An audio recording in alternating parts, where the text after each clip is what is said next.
दोस्तों, हाल ही के वक्त में एक बार फिर से पंजाब के आसपास के गैंगस्टर और गुंडों का नाम सामने आ रहा है।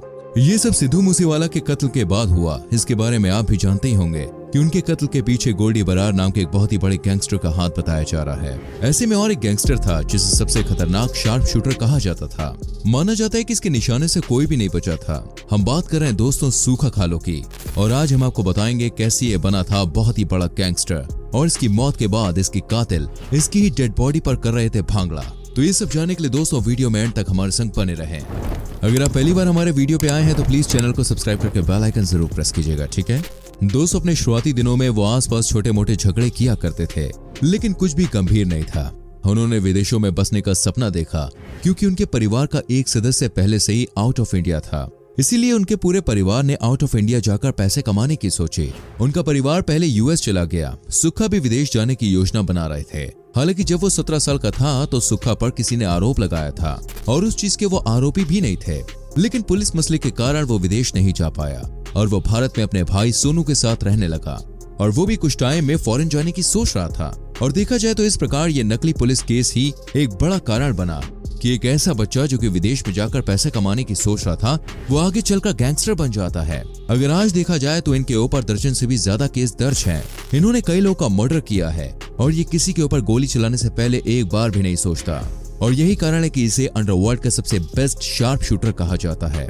अपने युवा दिनों में वो हरजिंदर कौर के साथ रिश्ते में था। वो एक दूसरे से बहुत ज्यादा प्यार करते थे, लेकिन जो हरजिंदर के परिवार वाले थे वो काफी ऊंची कास्ट के थे, जिसके कारण वो शादी को बिल्कुल भी रेडी नहीं थे, क्योंकि हरजिंदर काफी अमीर घराने से थी। लेकिन फिर जब सुक्खा के परिवार वाले अमेरिका गए तो उनका भी समाज में काफी नाम होने लगा, और काफी परेशानियों के बाद आखिरकार इन दोनों की शादी तय की गई। इसके बाद दोनों ने शादी कर ली और ऑस्ट्रेलिया चले गए।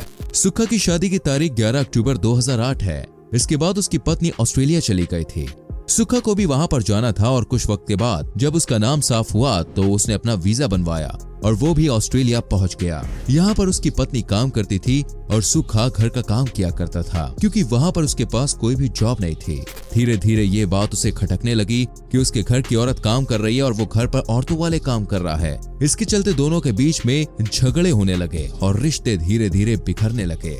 इसी के साथ सुक्खा ने यह भी आरोप लगाया कि उसकी जो पत्नी है वो किसी और के साथ संबंधों में थी। इसलिए फिर करीब 6 साल बाद 2014 में सुक्खा अपनी पत्नी को बिना बताए ऑस्ट्रेलिया से फिर से भारत आ गया और अपने ही गांव में जाकर वो रहने लगा। उसके परिवार वाले भी अमेरिका से कहते हैं कि तुम अपनी पत्नी के साथ वापस चले जाओ, लेकिन सुक्खा जो है वो जाने के लिए तैयार नहीं है। और यहाँ पर फिर उसकी कुछ गलत संगत हो जाती है, गलत लोगों से दोस्ती हो जाती है, और पैसे कमाने के लिए वो चोरी और लूटपाट करना शुरू कर देता है। इसी बीच एक बार उसे पुलिस पकड़ भी लेती है और उसके ऊपर केस भी दर्ज हो जाता है, लेकिन यहाँ से बाहर निकलने के बाद भी ये काम बंद नहीं करता और उसकी दुनिया और भी ज्यादा खतरनाक होती चली जाती है। ऐसे में उसके हाथ से अपनी जिंदगी का सबसे पहला कत्ल होता है और उसके बाद उसे पुलिस भी पकड़ लेती है। ये सारी बातें उसकी पत्नी तक पहुंच जाती है और वो ऑस्ट्रेलिया से भारत आ जाती है और अपने पति से तलाक चाहती है। सुक्खा को अभी भी अपनी पत्नी से प्यार होता है, लेकिन दोनों ने खुशी खुशी एक दूसरे से तलाक लिया और अपने रास्ते एक दूसरे से अलग कर लिए।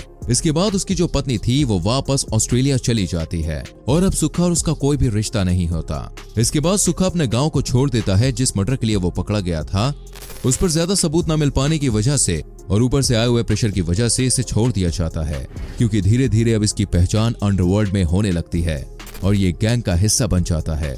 इसलिए अपने होम टाउन को छोड़कर जालंधर चला जाता है। यहाँ पर ये काफी अच्छी बड़ी गैंग का एक मेंबर बन जाता है और उसके बाद ये इस दुनिया में और भी ज्यादा अंदर धंसता चला जाता है और बाहर निकलने के लिए एक बार भी पीछे मुड़ के नहीं देखता। वो कत्ल पे कत्ल करता जाता है और लूटपाट भी करता है।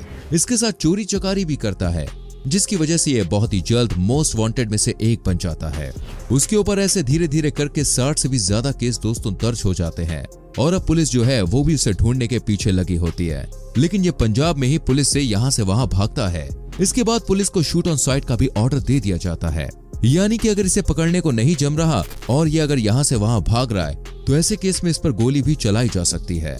और ऐसे ही 4 पुलिस एनकाउंटर में ये जिंदा बच जाता है। पुलिस इसे पकड़ती है और ये भागता रहता है और पुलिस इसके ऊपर गोली भी चलाती है, लेकिन उसके बाद भी ये जिंदा बच जाता है। ऐसा 4 बार होने के बाद 5वीं बार में आखिरकार इसे पकड़ लिया गया और इसे जेल में डाल दिया गया। इसके बाद इसने सोशल मीडिया को एक हथियार की तरह इस्तेमाल किया।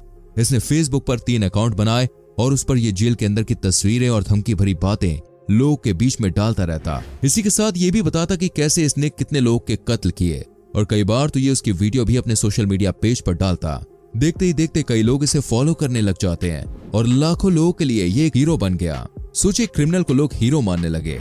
और इसके बारे में जब पुलिस को पता चला तो इसके फेसबुक पेज को बंद करवाया गया और वो काफी ज्यादा चौंक गए कि आखिर जेल में बंद होने के बाद भी ये सारी चीजें कैसे कर रहा था, किस तरीके से उसके हाथ में फोन लगा और फिर फोन को इससे छीन लिया गया। इसके बाद पुलिस के साथ इसकी एक मुठभेड़ हुई और ये वहां से भागने में कामयाब हो गया और फिर ये राजस्थान, यूपी, पूरे भारत में यहाँ वहां भागता रहा।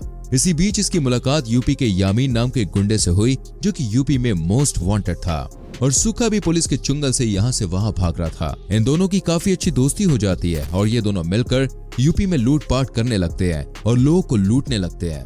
ऐसे में इन्होंने एक बहुत ही बड़े जौहरी की दुकान से सोने की चोरी भी की। इसके बाद जब सोने को बांटने की बारी आई तो दोनों के बीच में रिश्ते कड़वे हो गए, क्योंकि वो एरिया यामीन का था, इसलिए उसे ज्यादा हिस्सा चाहिए था। ऐसे में सुखा को भी ज्यादा हिस्सा चाहिए था और दोनों के बीच में झगड़ा हो जाता है और यामीन के लोगों ने सुखा के ऊपर हमला कर दिया। उन्होंने उसके गले पर एक कट मारा और उसे पानी में फेंक दिया, लेकिन किस्मत के चलते वो जैसे तैसे करके फिर से जिंदा बच गया और अपना इलाज करवाने के बाद वो वापस से पंजाब चला गया। यहाँ पर उसकी दोस्ती पंजाब के एक बहुत ही बड़े गैंग से हुई और ये दोस्ती लवली बाबा ने करवाई थी, जो कि एक स्पोर्ट कोच हुआ करते थे। और सुखा भी दोस्तों ओलंपिक स्पोर्ट खेला करता था किसी टाइम पर, और ये एक नेशनल लेवल का खिलाड़ी भी था। लेकिन ये सारी चीजें लोग कहते हैं कि इसने चाकू के दम पे किया और अपने नाम को थोड़ा अच्छा बनाने के लिए ये सब किया।